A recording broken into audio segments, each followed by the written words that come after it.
Monday, week 4 of January 2021, the Raw after the Royal Rumble, which was of course won by the leader of the Unknowns. We will find out who the Unknowns are in the next episode of SmackDown, so make sure you're watching on that episode to find out. But we've got Raw today. My name is Ben Chapman. Welcome, of course, to episode 51 of WWE The Rebirth, a slightly new rebranded name for what used to be called the Rebranding WWE Save.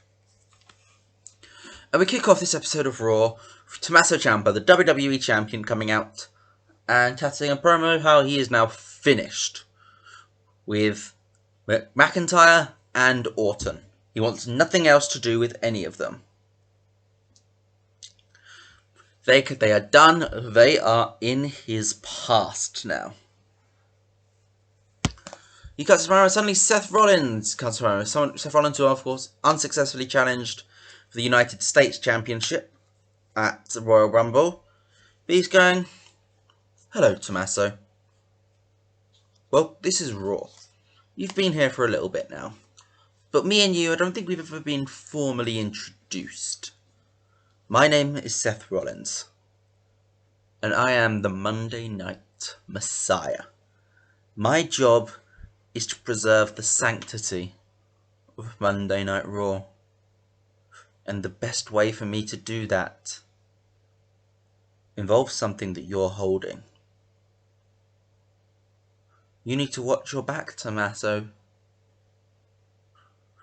because the disciples of the Monday Night Messiah have marked you down. Your days are numbered." Gets a 100 rating. Great promo from both of these guys. Both massive stars now, the way we've built them. 100 rating is phenomenal. We then get a recap of main event. The actual show main event, not last week's main event. Get a recap which shows the beatdown of Ricochet took at the hands of the Undisputed Era. And we get Daniel Bryan and Johnny Gargano coming up to Ricochet and offering to team with them in a 6-man tag tonight's main event. Gets a 94 rated match, and that's our main event for tonight. It will be Daniel Bryan, Johnny Gargano, and Ricochet versus Adam Cole, Kyle O'Reilly, and Bobby Fish. 94 rated segment.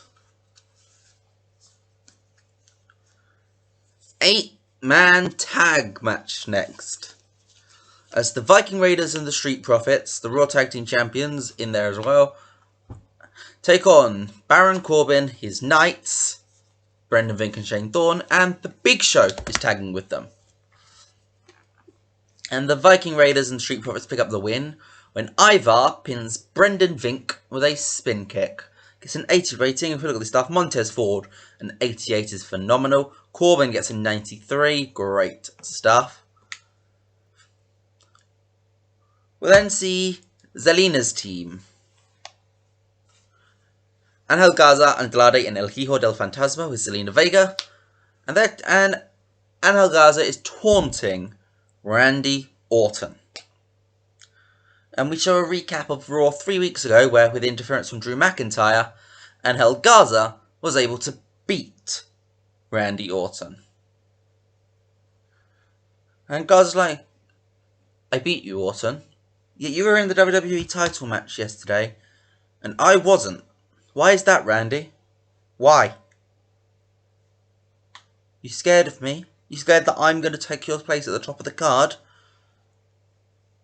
And it's just an overall promo just taunting Orton. Orton doesn't show up, but Garza keeps him very much on his toes. 98 rating. We get an announcement for next week.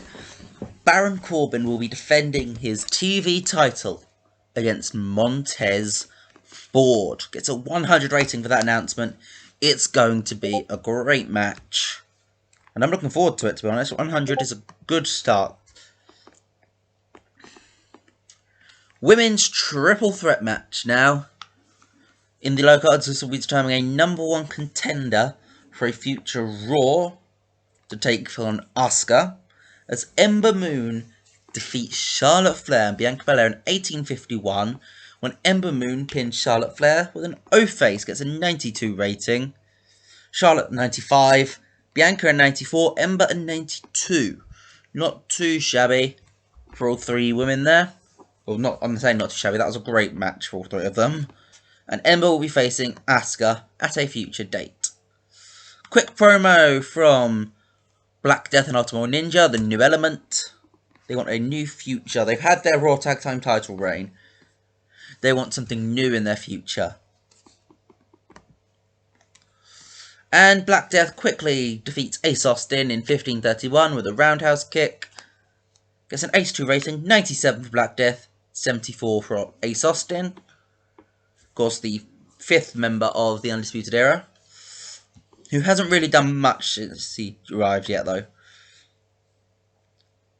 And after the match, Andrade and Phantasma come out and attack the new element.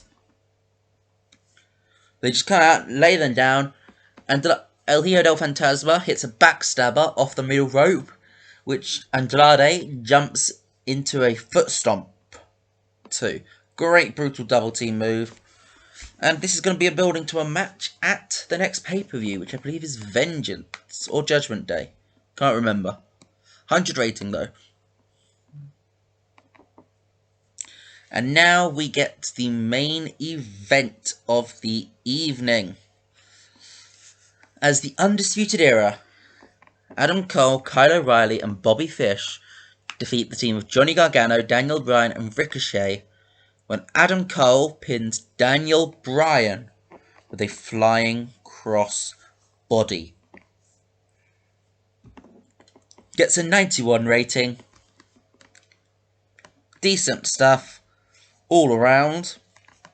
And the show ends with loads of referees and Triple H crowding outstage because Tommaso Ciampa is found unconscious backstage with his head resting on a cinder block. No one's quite sure what happened. I'm sure you can add it up and work out what's happened. But Tommaso Ciampa is knocked out. Gets a 100 rating to end the show. What did we get overall?